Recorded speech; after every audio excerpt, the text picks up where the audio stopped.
တတိတံပစင်ညနဲ့နေ့စဉ်ဘဝမိမိတို့ရဲ့နေ့စဉ်ဘဝမှာအရေးကြီးဆုံးအထာရဆုံးတရားနှစ်ပါးကတော့တတိနဲ့တံပစင်ညပဲဖြစ်တယ်။ဒါကြောင့်မို့ညီတိကိစ္စပဲလှုပ်လို့တတိရှိဖို့နဲ့ဆင်ခြင်တုံတရားရှိဖို့ဟာအမှန်မှအရေးကြီးတယ်။တတိလွတ်သွားတာနဲ့တပြိုင်နက်ဆင်ခြင်တုံတရားမပါလိုက်တာနဲ့တပြိုင်နက်လွယ်မချွတ်ချော်ပြီးအကုသိုလ်တရားတွေဖြစ်ပွားတတ်တယ်ပေါ့။ဒါကြောင့်မို့နေ့စဉ်ဘဝမှာတတိရှိရမယ်။တံပစင်ညဆိုတဲ့ပညာဆင်ခြင်ရှိရဒီနေ့ခေတ်နိုင်ငံများတိုင်းပြည်တွေမှာတော့တတိလို့ဆိုတာ mindfulness ဆိုပြီးကျင့်ကြံကြုတ်ကုတ်အထုတ်နည်းတွေကိုမြတ်စွာဘုရားရဲ့အဆုံးအမတွေကနည်းယူပြီးတော့လုပ်ငန်းခွင်မဝင်ခင် mindfulness လေ့ကျင့်ခန်းကိုလုပ်ကြတယ်။အနောက်တိုင်းတွေမှာခေတ်စားနေတယ်။ဒါဘာအတွက်လုပ်တာတော့ဆိုတတိကိုလုပ်တဲ့လုပ်ငန်းနဲ့ပတ်သက်ပြီးတော့အာယုန်နဲ့စိတ်နဲ့တွဲဆုံနေမှုဆိုတဲ့တတိတရားဟာအရေးကြီးတယ်ဆိုတာအမှန်တမ်းထင်ရှားတယ်ပေါ့သို့တော်လည်းမြတ်စွာဘုရားအဆုံးအမတော်မှာတတိတစ်ခုတည်းမဟုတ်ဘူးဆိုတာတတိထားဖို့လိုတယ်မြတ်စွာဘုရားအဆုံးအမတော်ကြတော့တတိနဲ့တံပစင်ညကိုအများရန်တွဲဖက်ထားတယ် mindfulness and clear comprehension လို့ခေါ်တယ်အနောက်တိုင်းကလူတွေက clear comprehension ကိုထည့်မပြောဘဲနဲ့ mindfulness တခုတည်းလုံးနေလို့ရှိရင်မြတ်စွာဘုရားရဲ့အဆုံးအမမှာတချမ်းပဲ့ဖြစ်နေတယ်ဒါကိုဘုရားဘာသာတွေဓမ္မလူမျိုးတွေတရားရည်ဝနေကြတဲ့ပုဂ္ဂိုလ်တွေပြင်ဆင်ပေးရမှာဖြစ်တယ်တတိတက်တက်တင်အကျိုးဖြစ်ထွန်းနိုင်ခြင်းမရှိဘူးတတိဆိုတာစိတ်နဲ့အာယုဆုံပေးတဲ့သဘောလောက်ပဲရှိတယ်အမှန်မှန်စီစစ်ဝေဖန်ပြီးသိတာကြတော့တံပစင်ညဆိုတဲ့ပညာကမှလုံနိုင်တာဖြစ်တယ်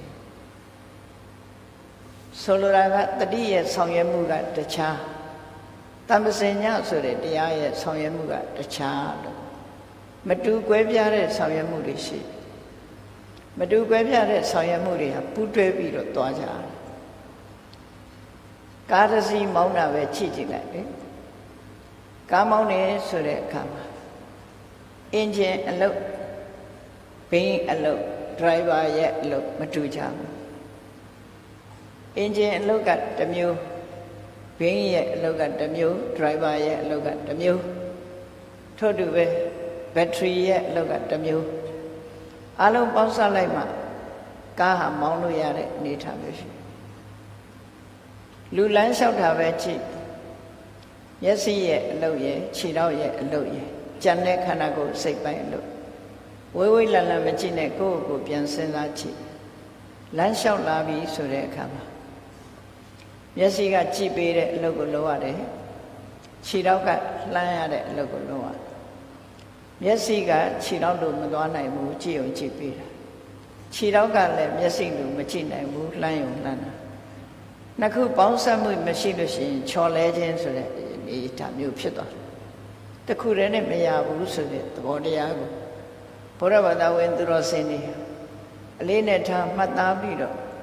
တတိနဲ့တံပစင်ညတွဲဖက်ပြီးတော့အလုံးလုံးကြတတိမပါရင်လည်းမဖြစ်ဘူးတံပစင်ညဆိုတဲ့ဆင်ခြင်တုံတရားမပါရင်လည်းမဖြစ်ဘူး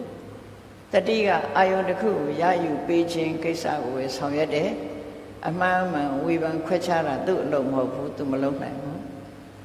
အမှန်မှန်ဝေချံခွဲခြားတာကတံပစင်ညတရားရဲ့အလုပ်သာဖြစ်တယ်သို့တော့တံပစင်ညတရားသည်စိတ်နဲ့အာယုန်ကိုဆုံပေးနိုင်ခြင်းမရှိဘူးမျက်စိနဲ့ခြေထောက်မျက်စိနဲ့လက်ဆိုတာလို့ပေါင်းစပ်ထားတဲ့သဘောတရားကိုအလေးနဲ့ထားစဉ်းစားကြုံမျိုးဆိုတာဘုန်းကြီးတို့နဲ့ငယ်စဉ်ကဒီမှာအကျဉ်းချင်းတရားဟောခဲ့ဘူးလာချီနေခဲ့တဲ့နေရာပဲမစိမ့်တဲ့နေရာပေါ့နော်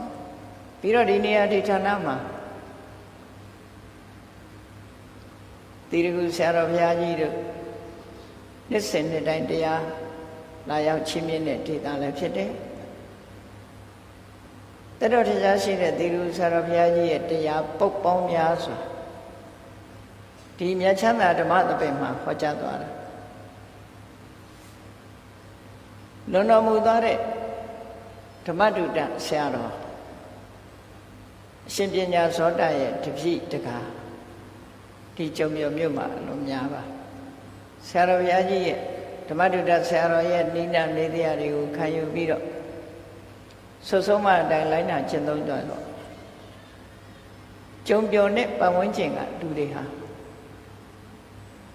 တနှစ်မဟုတ်တနှစ်တလမဟုတ်တလထိုဆရာတော်ဘုရားကြီးနှစ်ပါးရဲ့အဆုံးအမတရားဓမ္မတွေကနားယူဝနေတာဖြစ်လို့ဘာဟောမယ်ဆိုတာတောင်မှပဲသိနေလောက်တဲ့အနေအထားမျိုးရှိတယ်ပေါ့နော်သို့သောတတိနဲ့တမ္ပစညာတစ်ခုထားဖို့တော့လုပ်တယ်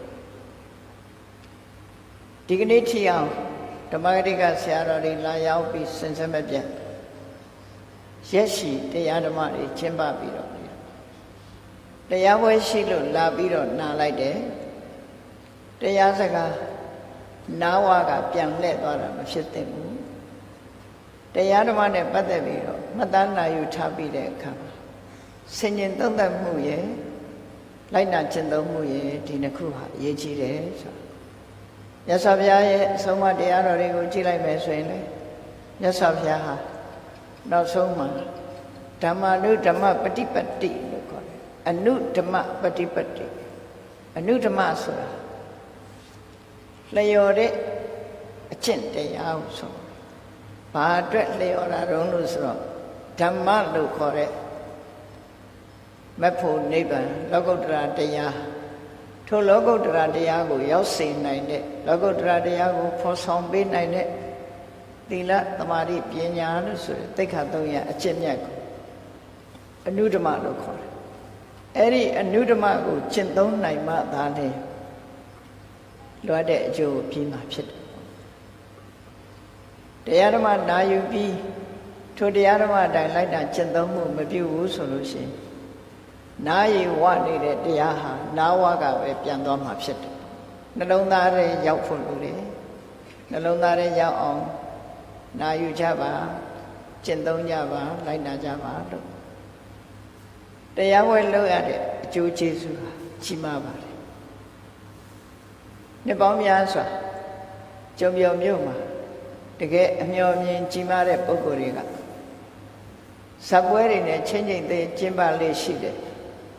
မြတ်ချမ်းသာဘုရားကိုဇပ်ပွဲတွေဖယ်ရှားပြီးတော့မြတ်ဗုဒ္ဓရဲ့အဆုံးအမတရားတော်တွေနဲ့အစားထိုးခဲ့တဲ့နေရာဖြစ်တယ်ရှေးရခင်ကဆိုရင်ဇပ်ပွဲတွေနဲ့ဘုရားဝဲကျင်းပနေရှိတယ်ဆရာတော်ကြီးတွေကတောင်ဆုံးမကြတယ်တနှစ်တစ်ခါငရဲရှာလူရွာဘုရားပွဲဘုရားပွဲရဲ့ပုံပြက်နေတာတနှစ်တစ်ခါငရဲရှာနှစ်စဉ်ဘုရားပွဲတွေကျင်းပဝက်သက်ကျက်သက်ကျွေးမွေးဇပ်ပွဲတွေကြည့်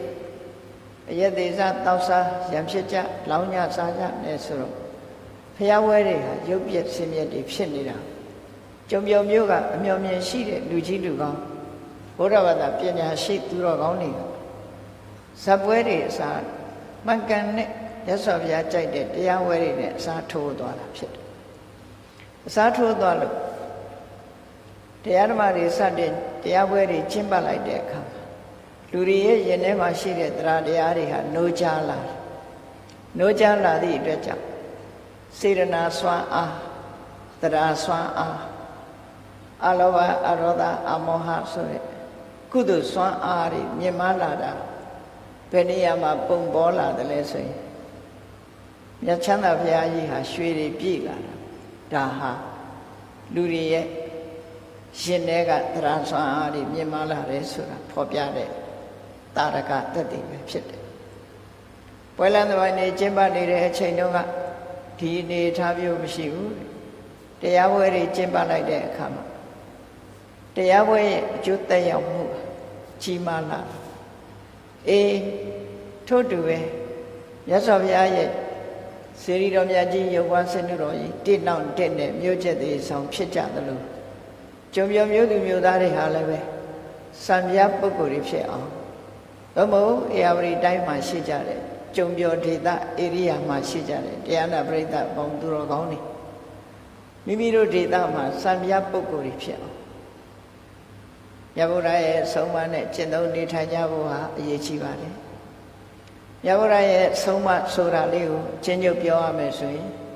လူဘဝလူဖြစ်လာလို့ရှိရင်စီးပွားတိုးတက်အောင်တစ်ဖက်ကကြိုးစားရမယ်ဒုတိယတစ်ဖက်ကကိုချင်းတရားကောင်းအောင်ထိန်းသိမ်းရမယ်စီးပွားဥစ္စာတိုးတက်ခြင်းကိုချင်းတရားကောင်းအောင်ထိန်းသိမ်းခြင်းဆိုမှတကယ်ဆွဲဆုံးဘဝမှာပြည့်စုံတဲ့ပုဂ္ဂိုလ်မျိုးဖြစ်အဲ့ဒီပုဂ္ဂိုလ်မျိုးကိုမြတ်စွာဘုရားကဒွိစက္ခုမျက်စိအမြင်နှစ်ခုရှိတဲ့ပုဂ္ဂိုလ်စီးပွားသာရှာပြီးတော့ကိုချင်းတရားမကောင်းမှုဆိုရင်ဧကစက္ခုမျက်စိတစ်ဖက်သာရှိလူလို့ခေါ်တယ်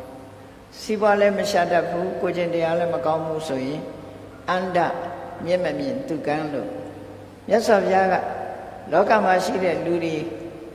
သေုပ်ခွဲပြီးတော့ပြလိုက်တဲ့အခါဘုရားဘာသာဝင်သူတော်စင်တွေအနေနဲ့ဒွိစက္ခုအမြင်မျက်စိနှမျိုးရှိတဲ့ပုဂ္ဂိုလ်ဖြစ်ဖို့မတ္တမအရေးကြီးပါတယ်တစ်ဖက်ကစီးပွားဥစ္စာတိုးတက်အောင်ကြိုးစားစီးပွားဥစ္စာတိုးတက်တယ်လို့တစ်ဖက်ကလည်းကိုချင်းတရားတွေတိုးတက်မြင့်မားလာအောင်ကြိုးစားတရားပွဲတွေချင်းချင်းတဲ့ကျင့်ပနေတဲ့ကျုံပြောမြို့မှာ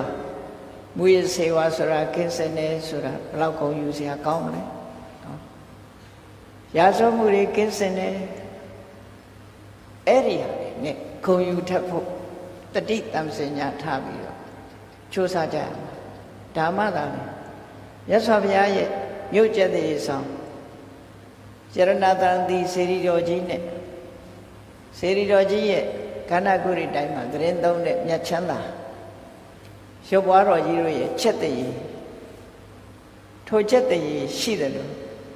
မြို့သူမြို့သားတွေရဲ့ချက်တည်းရလဲဘုရားနဲ့လိုက်လျောညီထွေရှိနေမယ်ဆိုရင်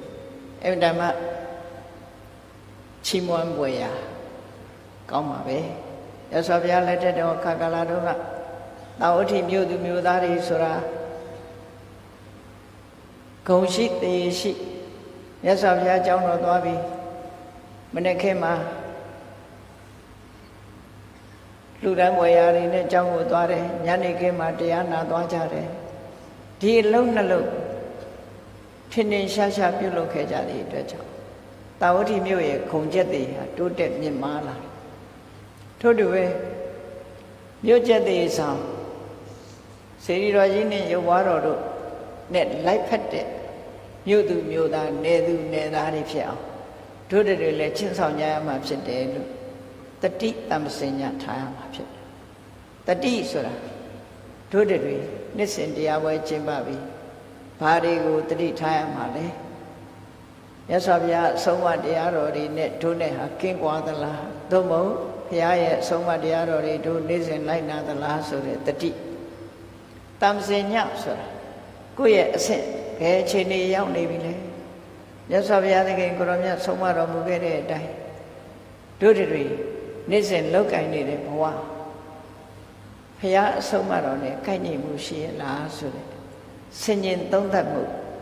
ကိုလုပ်တဲ့လုပ်ငန်းတွေဟာအကျိုးသက်ရောက်မှုရှိမရှိဒါတွေကိုအမြဲမပြတ်လေ့လာဆန်းစစ်နေကြရမှာဖြစ်တယ်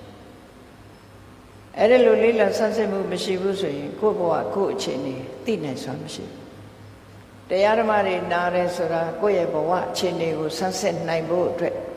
ဟောကြားပြောကြတာဖြစ်တယ်ပေါ့ကျမ်းမာရေးအခြေအနေကိုသိခြင်း medical check up လုပ်ကြ medical check up လုပ်မှကျမ်းမာရေးအခြေအနေကိုသိနိုင်ထို့တူပဲနေ့စဉ်နဲ့အမျှအခုလိုတရားဝဲကြီးတွေကျင့်ပနေ့စဉ်တရားဟောသွားတဲ့တရားတွေမှာအနှစ်သာရဘာလဲလို့ဆင်ញင်သုံးသပ်တာရှောင်ရံနဲ့ဆောင်ရံတရားပွဲတစ်ပွဲမှာရှောင်ရံနဲ့ဆောင်ရံနှစ်မျိုးပဲရသော်ဘုရားဟောတာလည်းပဲရှောင်ရံနဲ့ဆောင်ရံကိုယ်သားသမီးတွေကိုမိဘတွေကဆုံးမတာလဲရှောင်ရမှာနဲ့လောက်ရမှာနဲ့မလောက်ရမှာရှောင်ရံနဲ့ဆောင်ရံဒီတစ်ခုပဲဟောအချင်းချုပ်ကဒါပဲဘာလဲလို့ဆိုရင်ဒါမလုံးနဲ့ဟိုဟာလုံးဒါပဲလေ မြတ်စွာဘုရားကလည်းဆုံးမလိုက်ရင်ဒါမလုံးနဲ့တရားလုပ်ဒါမလုံးနဲ့လို့ပြောတဲ့အရာကိုလုပ်ရင်အကျိုးမဲ့ဖြစ်တယ်ဒါလုပ်ဆိုတာကိုမလုပ်ရင်လည်းအကျိုးမဲ့ဖြစ်တယ်ဒါကြောင့်မလုပ်ရမှာနဲ့လုပ်ရမှာခွဲခြားသိမလုပ်ရမှာကိုရှောင်ခြင်းဟာလိုက်နာခြင်းပဲဖြစ်တယ်လုပ်ရမှာကိုလှုပ်ဆောင်ခြင်းဟာလည်းပဲလိုက်နာခြင်းဖြစ်တယ်လောကလူတွေကမလုပ်တဲ့နာကိုလုပ်ရင်အပြစ်လို့သတ်မှတ်ကြတယ်သို့တော့လှုပ်တဲ့နာကိုမလုပ်ဖဲနေရင်တော့အပြစ်လို့မထင်ကြဘူးတူညီသောအပြစ်တွေပဲဖြစ်တယ်ပေါ့တေချာစဉ်းစားကြည့်ဒီကနေ့ခေတ်မှာစဉ်းစားကြည့်လောကဥတွေကြည့်လိုက်တဲ့အခါလူတယောက်ဟာအဖမ်းဆီးခံရတယ်အပြစ်ဒဏ်ချခံရတယ်ဆိုတာဒီလူဘာဖြစ်လို့အဖမ်းခံရဒီလူဘာလို့အပြစ်ဒဏ်ချမလှုပ်တင်တာလှုပ်လို့ပြောကြမှာပဲเนาะမလှုပ်တင်တာလှုပ်သည့်အတွက်ကြောင့်အပြစ်ဒဏ်ခံရတယ်အေးတစ်ဖက်ကကြည့်လိုက်ဒီလူဟာဘာဖြစ်လို့ဆင်းရဲနေတာတော့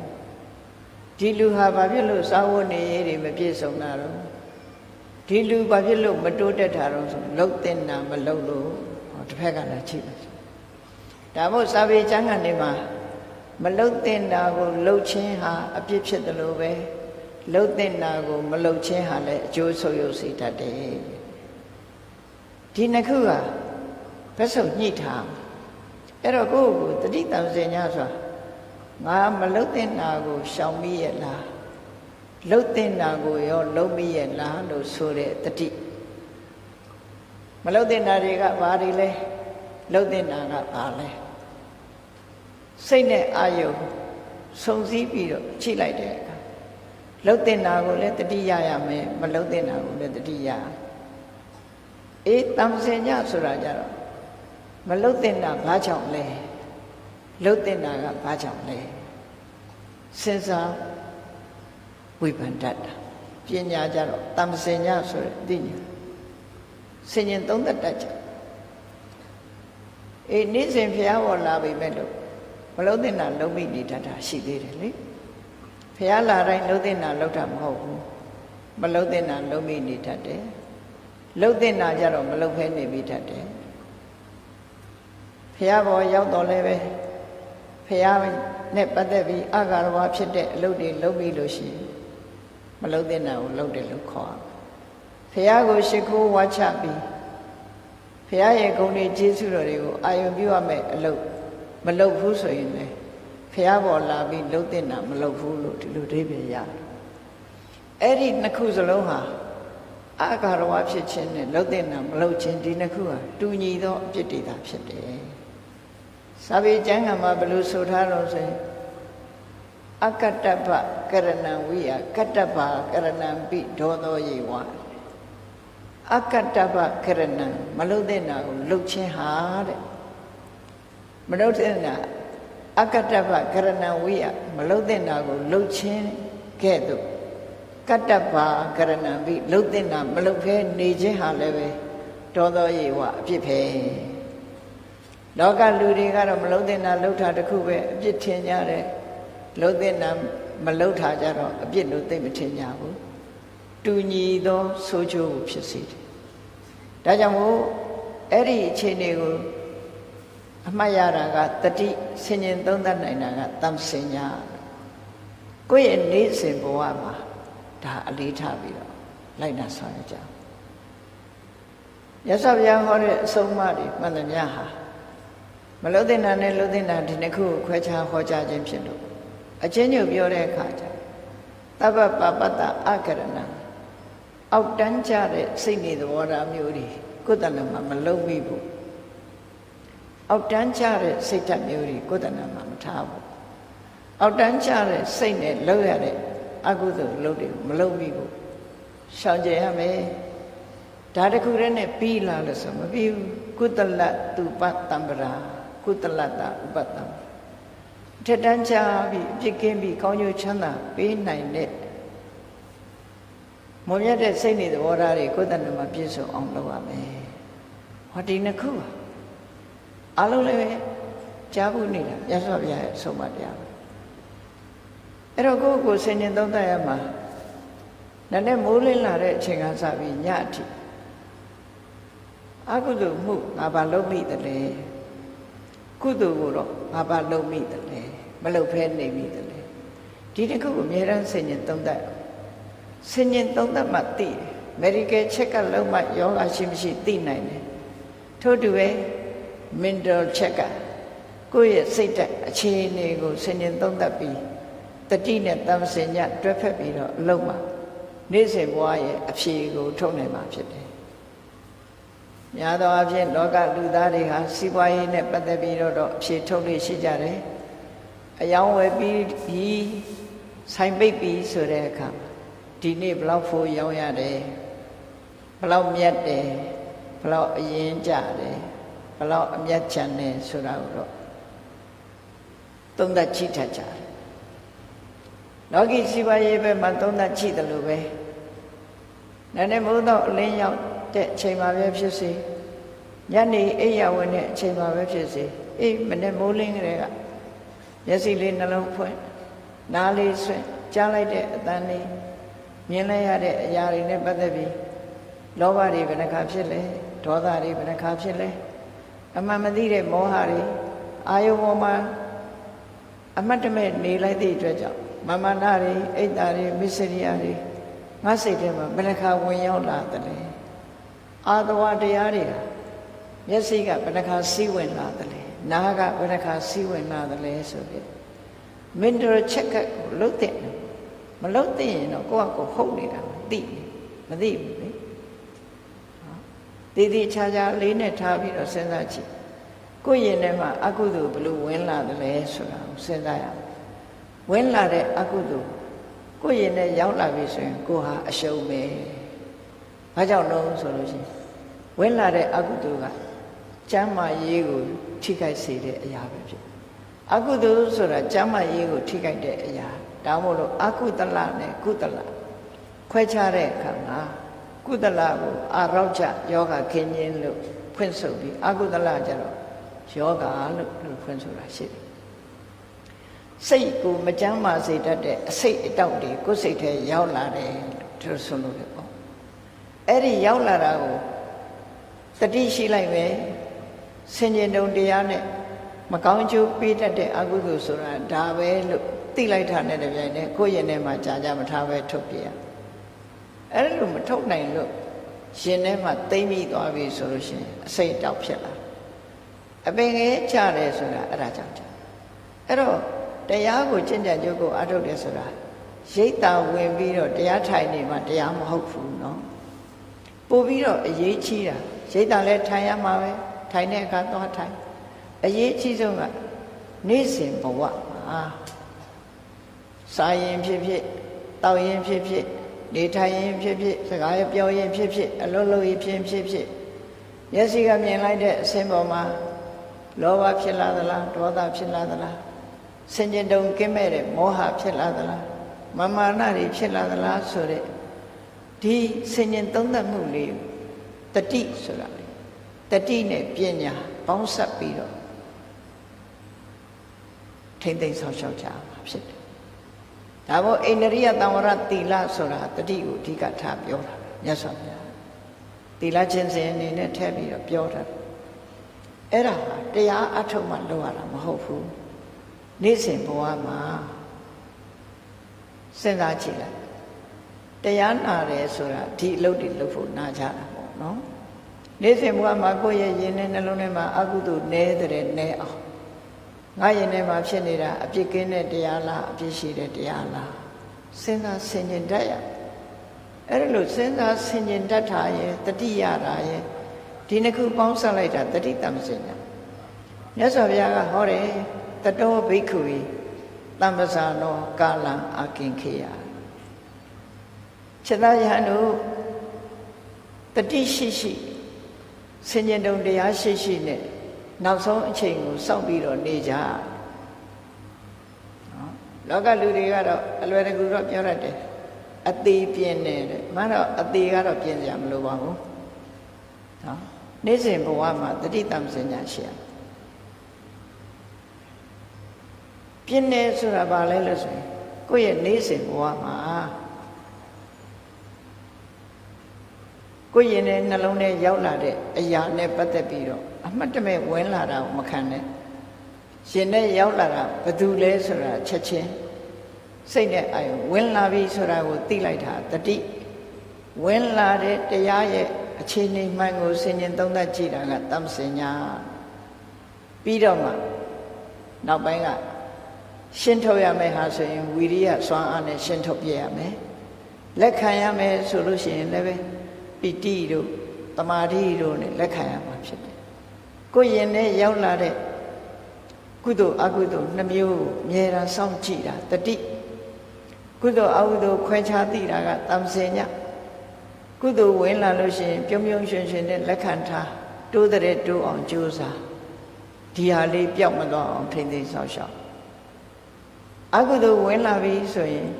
မဝင်ခင်ကမဝင်အောင်ဟန္တာဝင်လာပြီဆိုရင်ဖယ်ရှားဖို့ကြိုးစားဒါကိုတမ္မာဝါယာမခေါ်တာအဲ့တမ္မာဝါယာမဆိုတာရိတ်တာသွားမှလောက်ရမှာမဟုတ်ဘူးအိမ်မှာနေရင်လောက်ရမယ့်အရာတွေဘုရားဘာသာဝင်သူတော်စင်တို့ရဲ့ဘဝမှာနေ့စဉ်လုပ်နိုင်မှကိုယ်အိမ်မှာရှိတဲ့အရာတွေတန်ရှင်းရေးနေ့စဉ်လုပ်ရတယ်လို့ရှင်တဲ့နှလုံးထဲမှာလည်းတန်ရှင်းရေးလုပ်ပါလောကလူတွေက physical ကရိယာတော့လုပ်လို့ရှိကြတယ် mental ကရိယာမလုပ်ဘူးနော်ပြောကြတယ်တန်တန်ရှင်းရှင်း keep clean ဆိုပြီးတော့ပြင်ပအရာဝတ္ထုတွေမြစ်ပေနေတာကိုသိအဲ့ရထားလိုက်တာနဲ့တပြိုင်နက်မျက်နှာတစ်တယ်တောတိုက်တယ်ဘာလို့ထားလဲ physical cleaning ရုပ်ခန္ဓာကိုယ်ကြီးတန်ရှင်းအောင်လုပ်တာသို့တော့စိတ်ကတွေးခြင်းတွေးပြီးနေမယ်မကောင်းတဲ့စိတ်တွေဝင်လာပြီဆိုရင်အဲ့ဒါကြတော့တန်ရှင်းပြဖို့မေ့နေပြန်အဲ့တော့ရသော်ဘုရားကစိတ်ကိုဗဟုပြုပြီးတော့ဟောတာဖြစ်တော့ကြောင့်ရုပ်ခန္ဓာတန်ရှင်းမှုလုပ်တယ်လို့စိတ်ရဲ့တန်ရှင်းမှုကိုလည်းအာယုံစိုက်ဖို့လိုအပ်တယ်အဲ့ဒါကြောင့်တရားဝဲတွေတရားလုပ်ပြီးနားတယ်ဆိုတာ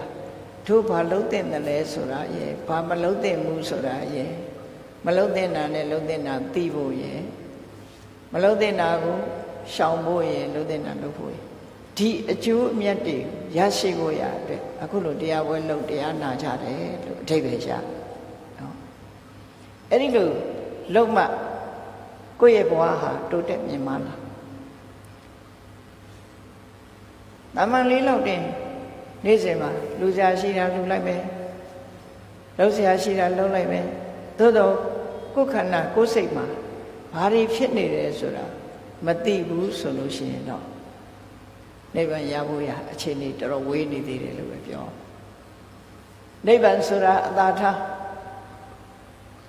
ကံကောင်းလာမှနတ်ပြည်လူပြည်ရောက်မှာဖြစ်တယ်။ဘာကြောင့်လဲဆိုရင် mental cleaning မလုပ်ဘူးလေစိတ်စင်ကြယ်အောင်မလုပ်တာစိတ်စင်ကြယ်အောင်မလုပ်သည့်အတွက်ကြောင့်အာယုန်နဲ့တွေ့လာတဲ့အခါမှာ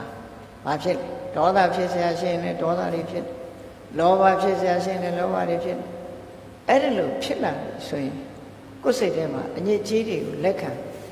သေခံနည်းမှာဒီလိုဖြစ်ပြီဆိုလို့ရှိရင်ဘယ်နည်းနဲ့တွန်းလှန်မလဲလောဘဖြစ်မှတောင်သိလိုက်မှာမဟုတ်ဘူးဒေါသဖြစ်မှတောင်သိလိုက်မှာမဟုတ်ဘူး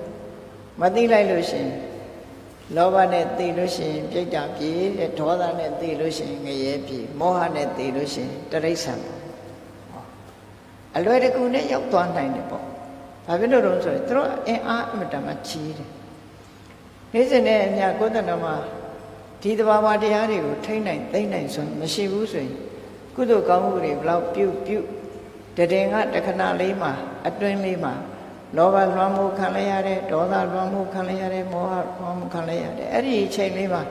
ဘဝနေကုန်ချုပ်သွားတယ်ဆိုလို့ရှိရင်တော့အဲ့ဒီစိတ်အခြေအနေအတိုင်းပဲဘဝတစ်ခုနောက်ဘဝဆိုတာရောက်သွားမှာဖြစ်တယ်ဓမ္မဂတိကတွေဟောတဲ့ထက်လည်းအချိန်ချင်းပါဘူးမှာပေါ့သို့တော့ဇလန်းတစ်ခုအနေနဲ့နားထောင်ပြီးတော့ငါကတော့ဒီလိုမဖြစ်ဘူးလို့တွေးချတယ်နော်ငါကတော့ဒီလိုဖြစ်မှာမဟုတ်ဘူးအဲ့ဒါလို့မဟုတ်ဖဲနဲ့ငါရောဘယ်လိုနေမလဲဒီလိုဖြစ်ဆိုပါစို့ပတိနေရီကောသရမင်းကြီးရဲ့မိဖုရားမန္လိကာဖရာတရားပဒမကြီးညိုတယ်အသရိတအလှကြီးကိုဥဆောင်ပြီးတော့စီမံဆောင်ရွက်ခဲ့တယ်ဘုရင်မင်းတရားကြီးလမ်းလွဲနေတာတွေကိုအကုန်လမ်းတက်ပေးခဲ့တယ်ကောသရအိမ်မဲ့16ချက်ကြောင့်ကြောက်ကြတဲ့ဖြစ်နေတဲ့ဘုရင်ကြီးစိတ်ငြိမ်အောင်လုပ်ပြီးမြတ်စွာဘုရားထံပို့ပေးခဲ့တယ် ဒီလိုမေယမင်းကြီးကိုထိန်းချောင်းပြီးလမ်းမအောင်လုပ်ပေးခဲ့တဲ့မန္လိကမေယပြာဟာသူစိတ်ကိုသူမထိန်းချောင်းနိုင်တဲ့အတွက်ကြောင့်တေဂဏိမှာအမှားတစ်ခုလုပ်ပြီးအဲ့ဒီအမှားတစ်ခုလုပ်တဲ့ဒေါမနတဝမ်းနဲ့ချေကွယ်မှုကြောင့်သူဟာအဝိဇ္ဇငရဲကို9ရက်ကြာသွားသေးတယ်ဆိုတာဒါသက်သေတာရကပဲဧရကပတ္တနဂါဆိုတာလေဒီဇလန်းလည်းပဲဒီကြုံရမြို့မှာဓမ္မဂရိကတွေဟောဖို့မှာပဲနော်ဟောနေကြမှာပဲရဟန်းတော်တစ်ပါးဟာသီလဖြူစင်ဒုတင်အကျင့်နေနဲ့ကမ္မထံတရားကြိုးစားအားထုတ်အနှစ်2000တိုင်တိုင်တရားအားထုတ်လာတယ်သို့တော့လှေနဲ့ခရီးသွားတဲ့အခါမှာကန်းဆက်မှာပေါက်နေတဲ့ပြိမြက်ကိုအမတ်တမဲ့လှမ်းဆွဲလိုက်တယ်ပြိမြက်ပင်လေးပြတ်ပါသွားတယ်လှေသွားတဲ့အချိန်ပြတ်သွားတာမတော်တဆဆိုပြီးတော့အမတ်တမဲ့နေလိုက်တယ်ဒေဂဏိရောက်တဲ့အခါကျတော့သူ့တီလာသူဆင်ញင်စဉ်းစားလိုက်တဲ့အခါမှာအမတ်တမဲ့နေမိလိုက်ပြီးတော့ဒေသနာမကြအာဘမဖြေလိုက်မိတဲ့ဒီပြစ်မှုတွေကသူ့လည်းပဲလာပြီးတော့ကျိုးကွင်းကြီးဆွတ်ထားသလိုခံစားရတယ်။ပြိမြက်လေးတစ်ပင်ကိုသွားဖြတ်မိတဲ့အပြစ်ကြီးပေါ်မှာယူကျုံမရဖြစ်ပြီးတည်တဲ့အခါမှာလူပြေနတ်ပြေတောင်မဖြစ်ဘဲနဲ့ဖားစားရတဲ့နော်ဖားသာငါးသာစားတဲ့မွေဘဝကိုရောက်သွားတယ်။အေးငကားဆိုတာဗမာပြည်ကသာငကားလို့ဆိုတာကိုပကြီးဆရာတွေဆွဲထားတဲ့အချွန်တက်တွေနဲ့ငကားလို့ခေါ်နေကြတယ်ဒီနားကအိန္ဒိယနိုင်ငံတို့သီရိလင်္ကာနိုင်ငံတို့သွားကြည့်လိုက်လို့ရှိရင်ကော်ပရာဆိုတဲ့မွေဟောက်ကြီးတွေကိုနာကားလို့ခေါ်တာအချွန်တက်ကပကြီးဆရာစိတ်ကူးနဲ့တတ်ထားတာနော်ဟင်းသာငှက်ကိုအချွန်တက်တတ်တယ်လို့ချင်းလေးကိုအချွန်တက်တွေတတ်တယ်လို့စိတ်ကူးနဲ့ဆွဲထားတာသာဖြစ်တယ်ကော်ပရာဆိုတဲ့မွေဟောက်ကြီးတွေကိုပဲအိန္ဒိယနိုင်ငံမှာဆိုရင်ဒီကနေ့ထိနာဂလို့ခေါ်နေတာသူတို့ဘာသာစကားနဲ့နာဂလို့နာဂကိုမမလို့ပြောရင်နဂါပဲလေအိန္ဒိယနိုင်ငံမှာဆိုရင်မွေနဂါတွေမွေတွေနဲ့ဇလန်းတွေရိုက်ထားတွေရှိတယ်နာဂီဆိုတဲ့ဇာကားမှာမွေနဲ့နဂါဇတ်ပဲနာဂီဆိုတာနဂမလို့အဓိပ္ပာယ်ရတယ်ဂလုံးဆိုတာကြတော့ eagle ဆိုတဲ့လင်းယုံကြီးတွေကိုခေါ်တဲ့သဘောအဲ့ဒီဇလန်းမှာကြည့်လိုက်မယ်ဆိုလို့ရှိရင်နဂါဆိုတာကဘွေဟောက်ဂလုံးဆိုတာကလင်းယုံငှက်ကြီးနဲ့နဂါနဲ့တွဲဖက်ပြီးတော့ရိုက်ထားတဲ့ဇလန်းတစ်ခုသာလည်းဖြစ်တယ်အဲ့တော့သူတို့နိုင်ငံမှာနဂါတို့ဂလုံးတို့ဆိုတာအဆမ်းမဟုတ်ဘူးအဲ့ဒါကိုပြောဟုတ်တယ်ဂလုံးတို့ခေါ်ကြတဲ့လင်းယုံငှက်ကြီးတွေကပဲမွေးမြင်ပြီဆိုရင်ထိုးဆင်လာပြီးခြေသက်နဲ့ကုတ်သွားတာဒါအဲ့ဒါဟာရှုမြင်နေကြမြင်ခွင့်မဲ့ဖြစ်တယ်မြေကြားတွေကပဲသွားရေတွေကပဲသွားမွေးမြင်ထိုးဆင်လာပြီးတော့လင်းယုံငှက်ကြီးတွေဟာအမတမတန်ဆွမ်းတဲ့ခြေသက်ကြီးတွေနဲ့ကုတ်ယူသွားတာအဲ့ဒါလို့နာဂလို့ဆိုတာသွားဖြစ်ရတယ်တရိစ္ဆာန်ဘဝဖားစားရတယ်ဖားကိုအာဟာရအဖြစ်စားသုံးတယ်တရိစ္ဆာန်ဘဝကိုရောက်သွားရတယ်လို့ဆိုတာလေကြည့်လေ mental defilement ဆိုတဲ့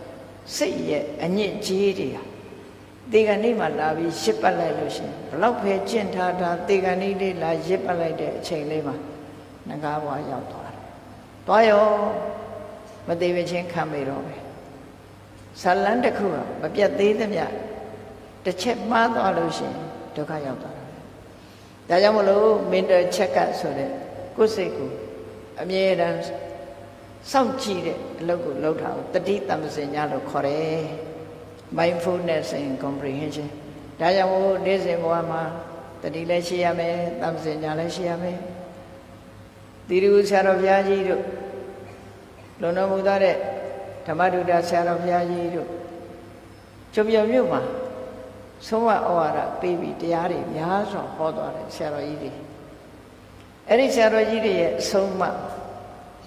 အရေးကြီးဆုံးဒီဆရာတော်ကြီးတွေဆုံးမသွားတဲ့အဆုံးအမစကားကိုသိဖို့ဆိုတာဘာအရေးကြီးလဲတတိနဲ့တမ္ပစညာဒီနှစ်ခုပဲ ဘုန်းကြီးတို့ဒီနေ့ညဟောကြတာတတိနဲ့တမ္ပစညပြောတော့လွယ်လိုက်တယ်သို့တော့နေ့စဉ်ဘဝမှာတတိရှိနေဖို့နဲ့ဆင်ញင်တုံတရားရှိနေဖို့အမှန်တမ်းအရေးကြီးပါတယ်မြတ်စွာဘုရားကိုယ်တိုင်ကတတိပဋ္ဌာန်တရားတော်မှာဆိုရင်တတိတမ္ပစညပါပါဆိုပြီးတော့သီးသန့်ဟောထားတာရှိတယ်တရားထုံးတဲ့နေရာမှာလိုက်နာရမှာမဟုတ်ဘူးဒီကနေ့ခေတ်မှာကြတော့တတိတမ္ပစညဆိုတဲ့စကားပြောလိုက်တာနဲ့ရိတ်တာစကားဖြစ်သွားရိတ်တာစကားဖြစ်သွားတယ်ဆိုတဲ့တရားစခန်းဝင်တဲ့လူတွေရဲ့အလုပ်လို့ထင်သွားတယ်ဟိုရက်ထဲနေတဲ့လူတွေကငါနဲ့မဆိုင်ဘူးလို့ဖြစ်သွားအဲ့ဒီလိုမထင်ကြပါနဲ့မြတ်စွာဘုရားတရားတော်ကနှုတ်မို့ဆိုကျင့်တဲ့အချိန်လေးကအလွန်နည်းနေလိမ့်မယ်နော်အဆင့်လိုက် level တို့ degree တို့ဆိုတာရှိတယ်ပုံမှန်အားဖြင့်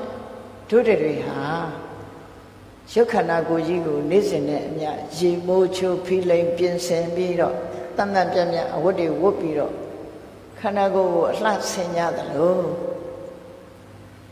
ကိုယ်စိတ်ကိုလည်းပဲအလှဆင်ကြသားမှာလို့လှဆင်ကြပါလို့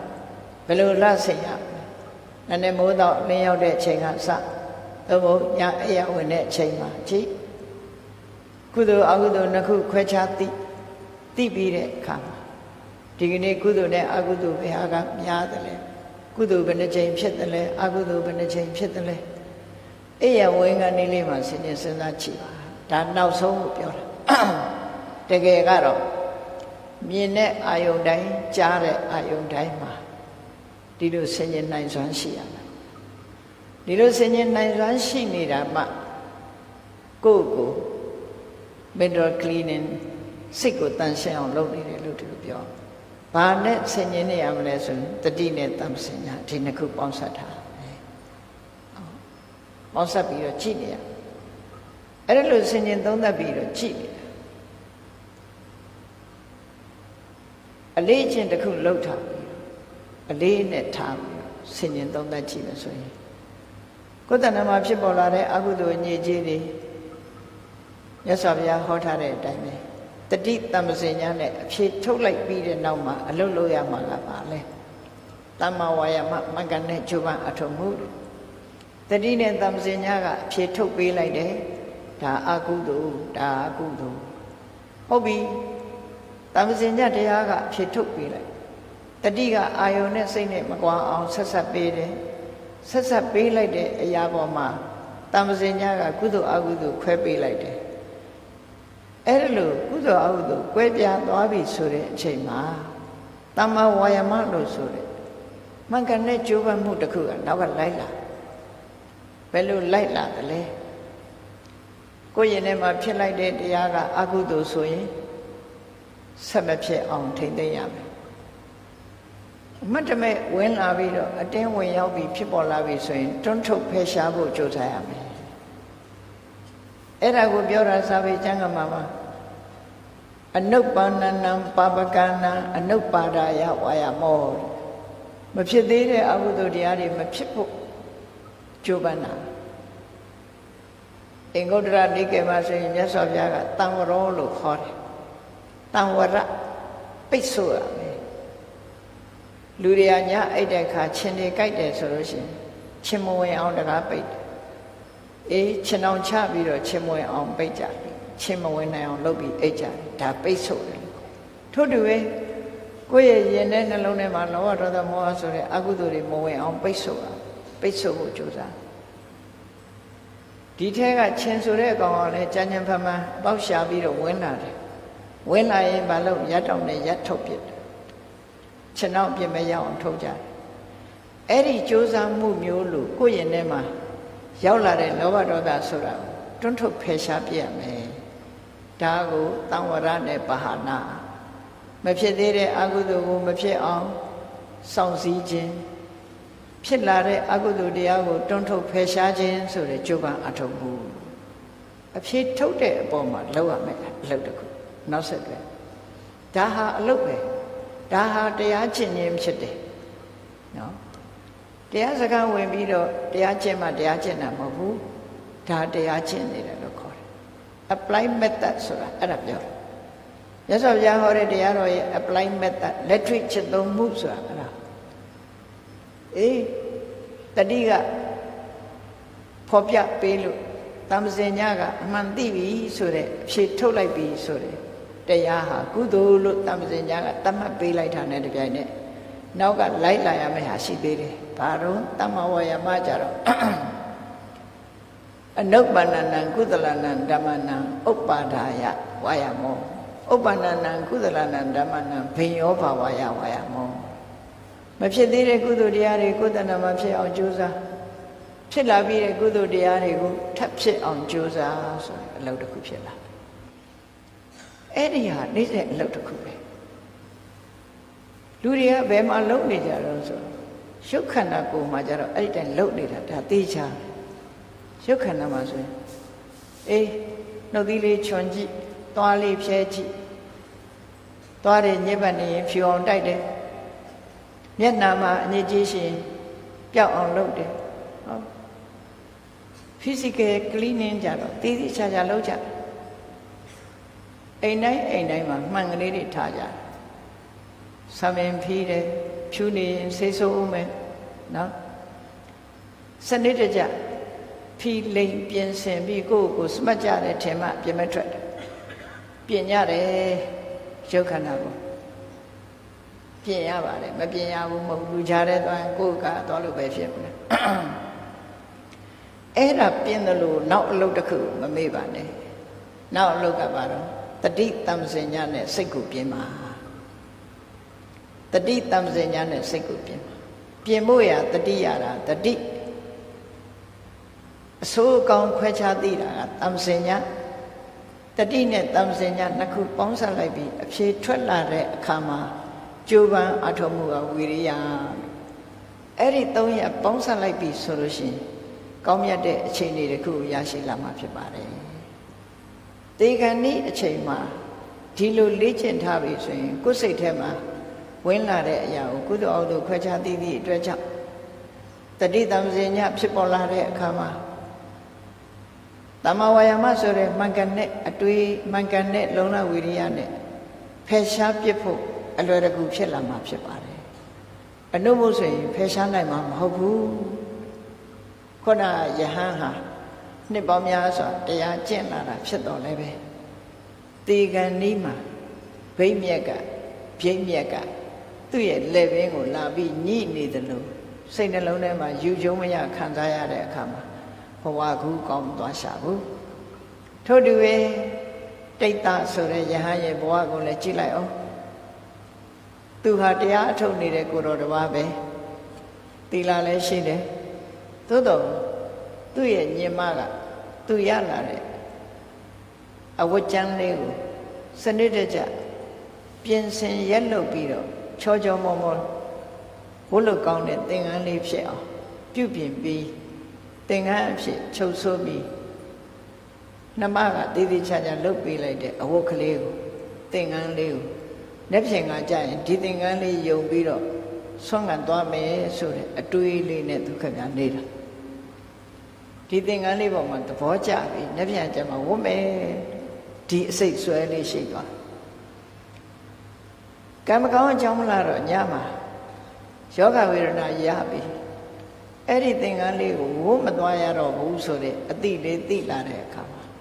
သင်္ကန်းလေးကိုဝတ်ချင်တဲ့စိတ်ဆန္ဒလေးဟာတွန်းလှန်ပြလို့မရသည့်အတွက်ကြောင့်ဝတ်ချင်တဲ့စိတ်ဆန္ဒသင်္ကန်းပေါ်မှာလွှမ်းမိုးနေတဲ့လောဘကလေးဟာမတိမတာလေးဖြစ်တော်လဲပဲ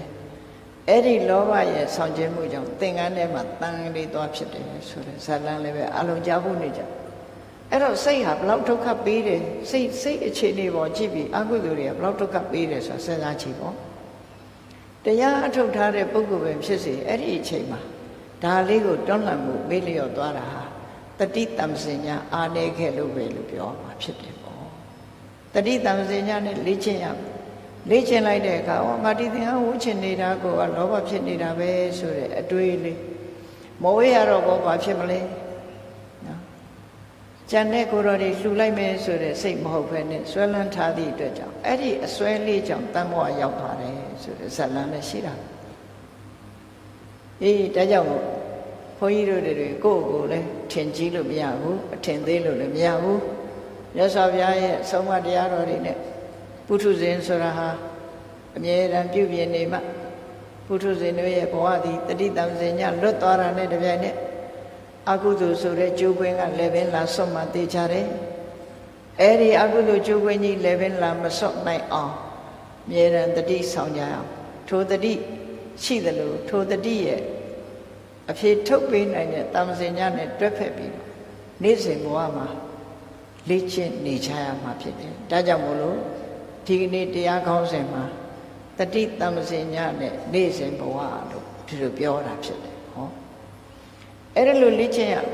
မြတ်စွာဘုရားကလေ့ကျင့်ပုံလေ့ကျင့်နည်းတွေကိုမဟာသတိပဋ္ဌာန်သုံးပါးဟောထားတယ်ဒီမှာတရားဓမ္မတွေကိုပြသပေးနေတဲ့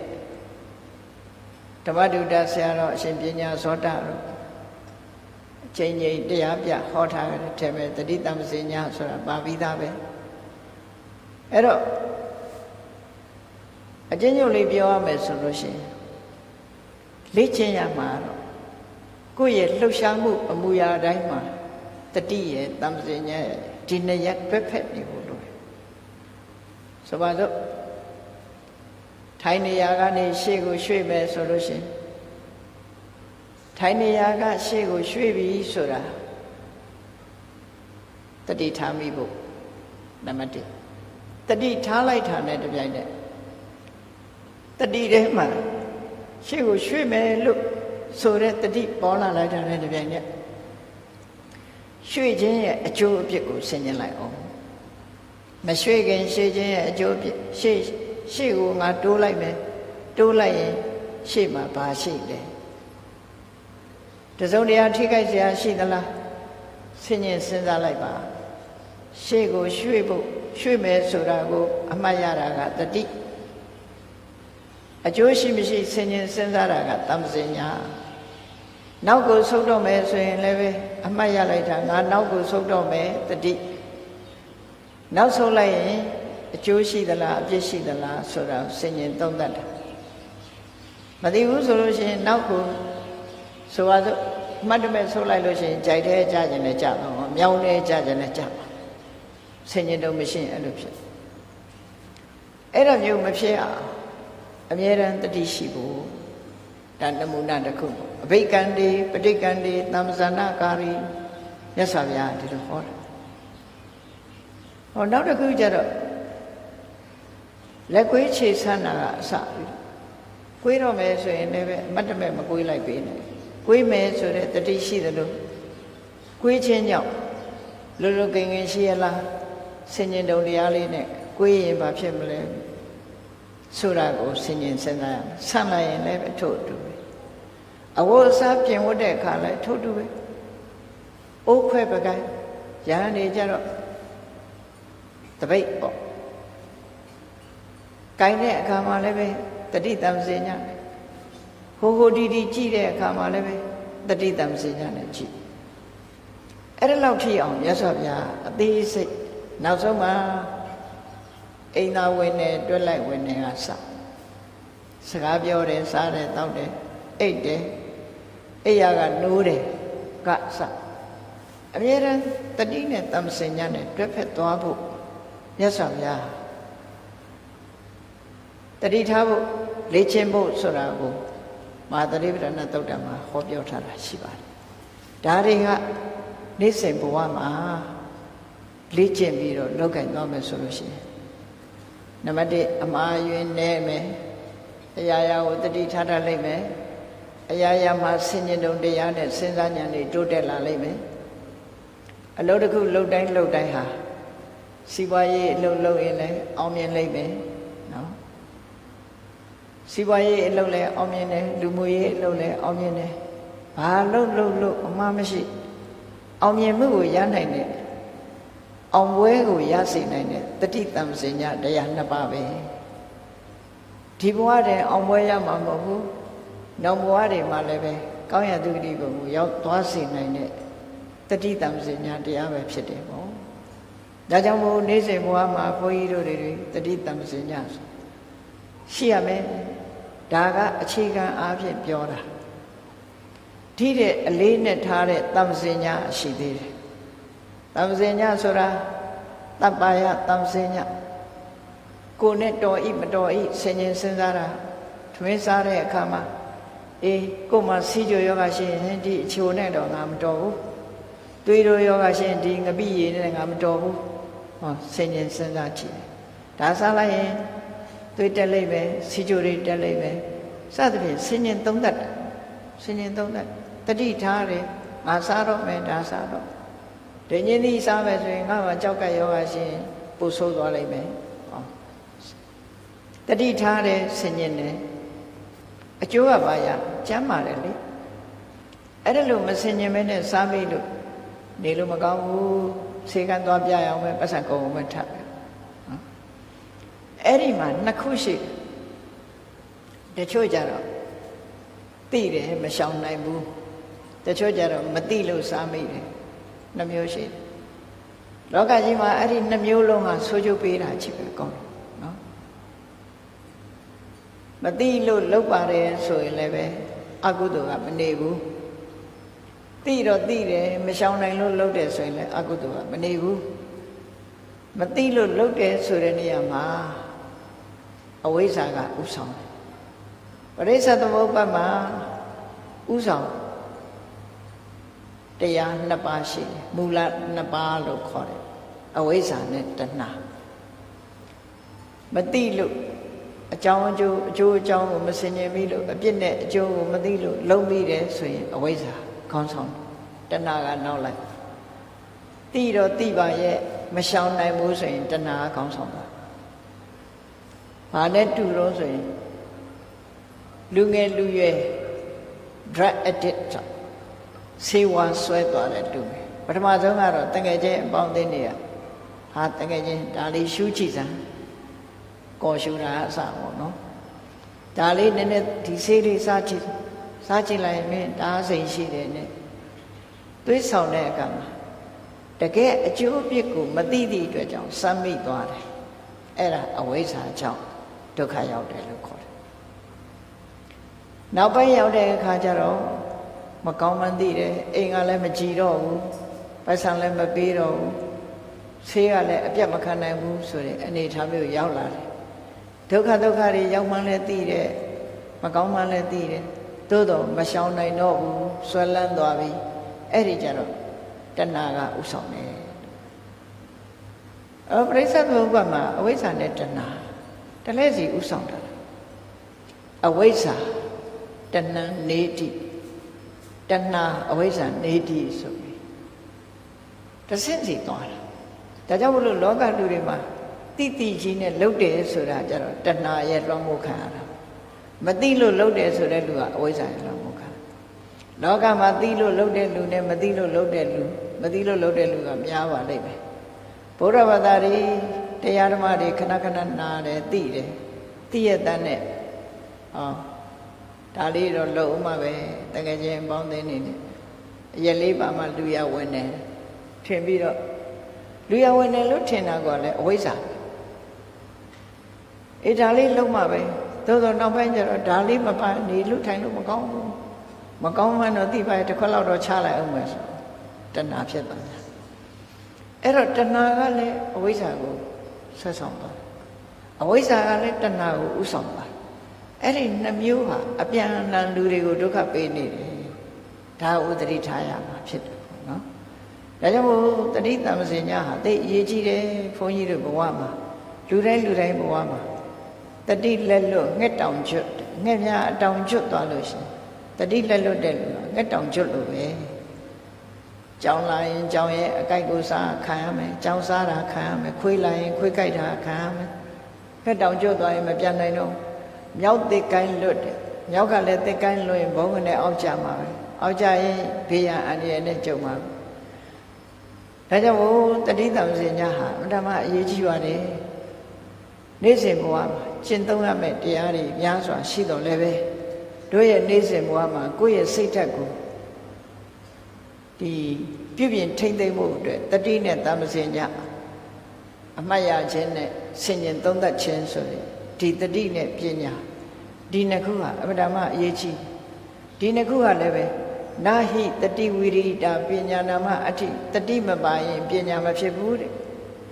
ဒီလိုဆိုထားတယ်ဘာကြောင့်လဲဆိုရင်တတိနဲ့ပညာဘယ်လိုကွာသလဲဆိုရင်စဉ်းစားကြည့်မယ်ဆိုရင်